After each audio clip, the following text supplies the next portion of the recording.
ថ្ងៃនេះខ្ញុំមកនិយាយអំពី project job portal មួយរបស់ខ្ញុំដែល work ជាមួយនឹងលោកគ្រូប៊ុនឈុនដែលជាដំបូងយើងចូលបង្កាន់ content របស់យើងដូចទី1នឹងមាន introduction ទី2មាន literature review ទី3មានmethodology discussion ទី4ទី5 conclusion ហើយចុងក្រោយគេគឺ research ចូលបង្កាន់ introduction ចំពោះ background របស់យើងហ្នឹងគឺពីច្រើនអ្នកដើររកការងារពួកគាត់ដែលទៅបើកមើលកសែតឬក៏ដើររកតាម application board មួយចំនួនទេអញ្ចឹងវាខ្លាចទៅជាបញ្ហាមួយដ៏ធំហើយសប្តាហ៍ថ្ងៃនេះពីច្រើនអ្នកដើររកការងារស្វែងរកទៅតាម platform មួយវាមានភាពរហ័សជាងនិងមាន information ជាក់លាក់ជាងហើយ motivation របស់យើងហ្នឹងគឺ create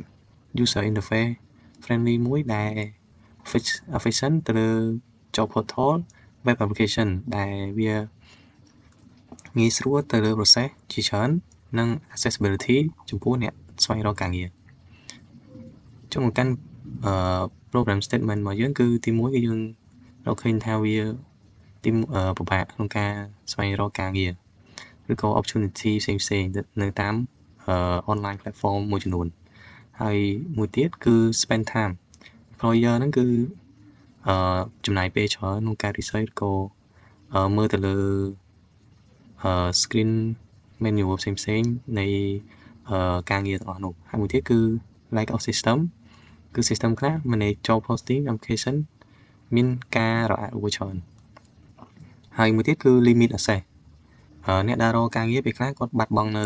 opportunity ផ្សេងៗទៅលើការដើររកតាម platform ផ្សេងៗចូលមកកាន់ aim and objective aim របស់យើងគឺdesign និង develop លើ web base ទៅលើ job portal application មួយដែលអាចជួយ connect job seeker និង employer through ទៅតាម application របស់យើងហើយបង្កើតវាមាន user friendly platform objective របស់យើងគឺ provide central platform ទៅកាន់ job posting និង job application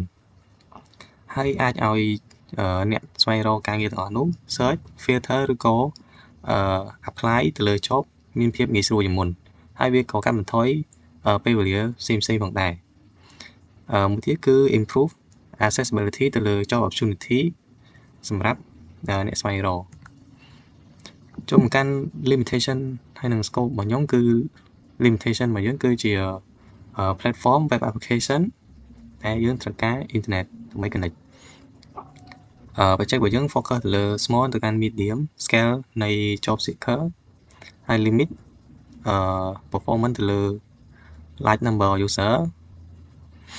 ហើយមួយទៀត user គឺអាច apply ទៅលើ application របស់យើងគ្រាន់តែចុច one click តែប៉ុណ្ណោះហើយ scope របស់យើងគឺមានទៅលើ user គឺ user អាច register login upload CV and apply filter their matching job ហើយមួយទៀតមាន user dashboard សម្រាប់ manage ទៅលើ application របស់គាត់ហើយខាង admin វិញយើងមាន admin សម្រាប់ manage ទៅលើ user company job ហើយនិង post ការងារផ្សេងៗហើយ user allow to create a public job admin allow to create update job និង public job នោះបានចូលមកកាន់ literature review ហើយនេះជា table compare ដែលយើងមានទី1គឺ Jobify ជា number 1 Cambodia job service សម្រាប់ IT ហើយ platform របស់គេគឺមាន website និង mobile app ហើយ feature របស់គេគឺអត់សូវច្រើនប៉ុន្មានដែរហើយមួយទៀតគេ prefer ទៅលើ high level UI របស់គេល្អប៉ុន្តែ not modern enough ហើយពេលខ្លះអាចនឹង slow មួយទៀតជា LinkedIn ដែលជា online job posting personal network platform ដែលគេមានលើ web ឬក៏ mobile ហើយ feature គេគឺ large number of job ពេលខ្លះពិបាកក្នុងការ filter ទៅលើ user ហើយ too much complex ហើយចំណែកឯចុងក្រោយគេនេះគឺជា website របស់ខ្ញុំដែលវាជា web app for IT ដែលដើររកការងារហើយវាមានភាពងាយស្រួលហើយ platform របស់យើងមានជា website ហើយ feature របស់យើងគឺអាច filter many option prefer low to high level UI របស់យើង friendly ហើយ modern ហើយមួយទៀតគឺ simple ហើយនិង easy to use trong កាន់ technology ដែលខ្ញុំប្រើគឺមាន front end ប្រើ Laravel Page Tailwind ជាមួយនឹង component ខ្លះខ្ញុំប្រើ Flowbit ហើយ back end របស់យើង admin គឺខ្ញុំប្រើ Filament Laravel ហើយនឹង database MySQL ចូលមកកាន់ system certification ទីមួយគឺ web based application របស់យើងប្រើទៅលើ MVC ដែល view model view controller design pattern ជាមួយនឹង monolithic architecture ហើយ system component របស់យើង include ទៅលើ interface business logic database access integrate into a single application ចូលមកកាន់ system architecture របស់យើងទីមួយយើងមាន user ដែល request ទៅលើ presentation layer មាន web interface ហើយនឹង handle user input ផ្សេងៗហើយវាចូលមកកាន់ application layer ដែលយើងដាក់ business logic របស់យើងឬក៏ manage ទៅលើ authentication ហើយនឹង system rule ហើយបន្ទាប់មកវាចូលទៅកាន់ database layer ដែលវា store data user ចូល application និង data security ផ្សេងៗ exclusion របស់យើងគឺ compare រវាង LinkedIn job គឺជា online job ផុសហ្នឹងហើយ platform របស់គេគឺមាន web mobile interface របស់គេគឺល្អសម្រាប់ឲ្យ compare គឺវា too complex ពេកសម្រាប់ employer ហើយនិង beginner ហើយ Jobify ហ្នឹងគឺCambodia number 1 job IT ហ្នឹងគឺ platform របស់គេមាន website និង mobile app ហើយ interface របស់គេក៏ល្អដែរប៉ុន្តែគេ focus ទៅលើ high level ច្រើនពេកមួយទៀតគឺមាន Glassdoor ជា job list company review salary តែគេមានទៅលើ web ឬក៏ mobile ហើយ interface របស់គេគឺល្អប៉ុន្តែគេ focus ទៅលើ company review and job application ចំណែកឯ project របស់ខ្ញុំវិញគឺជា web based system for job posting ហើយនិង job application ដែលមានទៅលើ web ហើយ interface គឺ friendly ហើយងាយស្រួលវាមានភាព simple ហើយវា suitable ទៅលើ small ទៅ medium employer ចូលមកកាន់ conclusion របស់យើងmain strength របស់យើងគឺ provide central ហើយនិង user friendly platform ទៅលើអ្នកស្វែងរកការងារផ្សេងៗនិង manage ទៅលើ job posting ហើយ system របស់យើងគឺ simple ងាយស្រួលហើយនឹងsuit នឹងសមស្របទៅលើemployer តូចៗទៅ medium ចំពោះ limit របស់យើងគឺនៅក្នុងនេះយើងអាចនឹង lag ទៅលើ advanced feature ដូចជា AI job matching ហើយនិង mobile support ហើយអីដែលយើង unexpected finding នោះគឺ user ភាគច្រើនគាត់ចូលចិត្តទៅលើ simple និង clean interface ច្រើនជាង complex feature ច្រើនកាន់ significant or study វិញគឺ simple web base អាចធ្វើឲ្យ efficiency ទៅលើ accessibility និង organization with limit resource ហើយចំពោះ future work របស់ខ្ញុំគឺអាចនឹង build ជា mobile app ឬក៏ដាក់ជា AI filter ឬក៏ AI recommendation ជាដើមហើយចុងក្រោយចូលមកកាន់ demo ទាំងអស់គ្នាអញ្ចឹងជាដំបូងយើងចូលទៅ login page របស់យើងហ្មងទៅហើយនេះជា login page របស់យើងក៏អាច create account បានដូចគ្នាហើយដាក់ឈ្មោះថាទៅ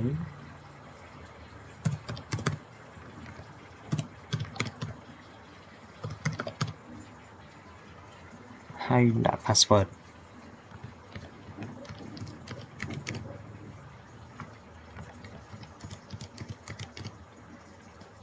register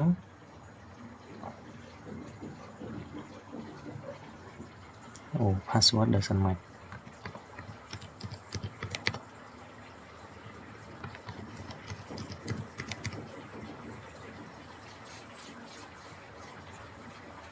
នេះគឺថាយើង register បានហើយវានាំមកយើងមកកាន់ dashboard របស់ user មួយដែលមានទៅលើ total application apply interview ឬក៏យើង get offer ជាដើមនេះគឺយើងអាច search ឬក៏ filter ទៅលើ status របស់យើងបានគ្នាហើយជំហានបន្ទាប់ទៀតដែលយើងត្រូវធ្វើនោះគឺ CV នៅលើ CV នេះគឺយើងត្រូវ upload CV មុននឹង apply យើងទៅរក CV មួយមកហើយចុច upload វា upload successful ហើយយើងអាច replace ទៅលើ CV នឹងបានឬក៏យើង delete ទៅលើ CV របស់យើងនឹងបានដូចគ្នាហើយយើង back ទៅលើhome របស់យើងវិញមកហើយយើងមកកាន់ការងារហើយបន្ទាប់មកនេះជា list ការងារមួយចំនួនដែលខ្ញុំបាន add ខ្លួនឯងហើយយើងអាច search បានដូចគ្នាcyber អញ្ចឹងទៅ cyber ហើយខាងkiaនេះគឺអាច filter បានទៅលើ category ផ្សេងៗថត network ជា apply វា filter network របស់យើងមកក៏យើងអាច clear វិញបានដូចគ្នាហើយមួយទៀតយើងអាចចូលទៅ view detail របស់យើងបានថតកន្លែង cyber អញ្ចឹងទៅយើងអាចមក detail view បានថានៅណាហើយយើង pay អស់ប៉ុន្មានជួការ apply គ្រាន់តែចុច apply ហើយកន្លែងនេះគឺយើង undo អាចយើងប៉ះដៃអញ្ចឹងទៅយើងអាច undo នឹងបានហើយចុច apply សារថ្មី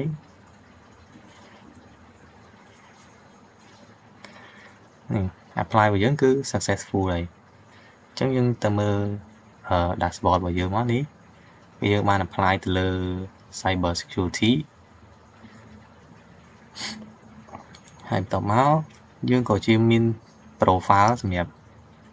កែអីផ្សេងៗដូចគ្នាកែ username ឬក៏កែ email ឬក៏ update password អីចឹងទៅ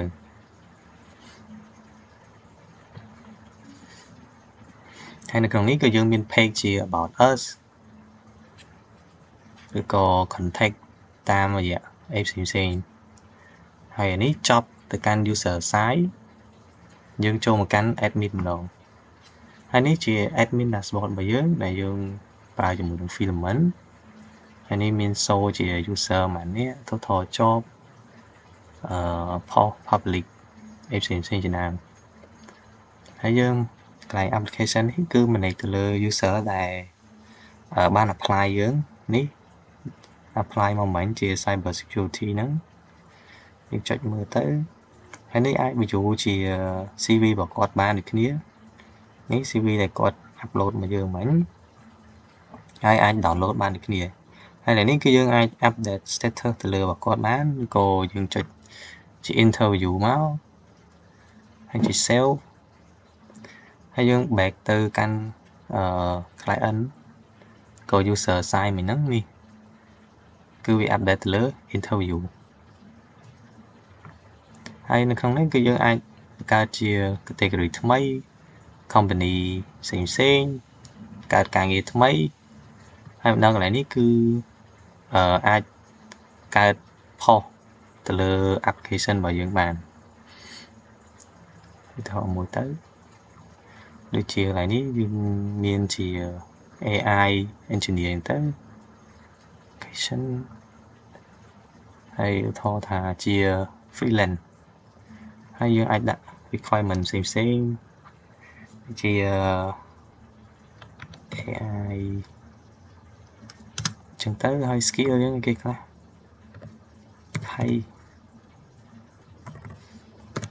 Python ឬក៏ fast API ដែលយើងចេះសរសេរហ្នឹងទៅហើយកន្លែងនេះគឺ option យើងទៅ pay ហើយចន្លោះពីប៉ុន្មាន1000ទៅ1300ចឹងទៅហើយនេះ deadline គឺយើង until full តមកយើង public ចុច create តមកយើងបាន public AI នឹងមួយហើយការងារ AI ហ្នឹងហើយយើងចូលទៅមើល client side ម្ដង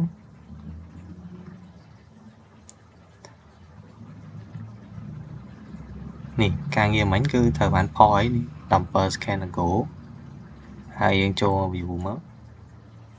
នេះមានទាំងអស់ហ្នឹងហើយនៅលើ admin របស់យើងគឺយើងមាន manage ទៅលើ user ដូចគ្នា